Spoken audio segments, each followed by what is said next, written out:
Hello' everyone, মই অলপ আগত দেখাইছিলোঁ যে অলপ আগত ভিডিঅ'টো মই মাটিমাহখিনি কেনেকৈ ভাজি ল'লোঁ।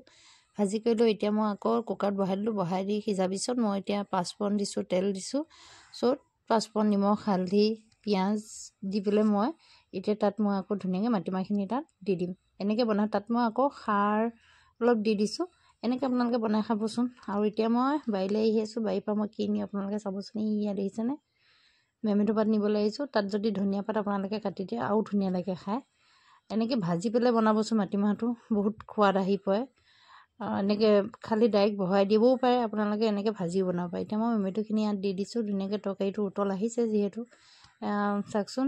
এতিয়া মই তাত দেখিছে হৈছে ধুনীয়াকৈ। এতিয়া মোৰ তৰকাৰীখিনি হৈ গ'ল। গেছটো বন্ধ কৰি দিছোঁ। এফালে বায়ে মাছ কেইটামান শুকান চৰুতে দি আছে জুই তাপতে, মানে হেৰি কৰি ভাজি পেলাই থৈ দিব। নিমখ তেল চেল দিয়া নাই দেই। এতিয়া মই আকৌ এইফালে চৌ পাতি লৈছোঁ। মাটিমাহৰ তৰকাৰীৰ লগত আৰু এটা জুতি বেছি ভাল লাগে, সৰু মাছৰ ভাজি। এয়া দেখিছেনে, মই সৰু মাছ ভাজি আছোঁ।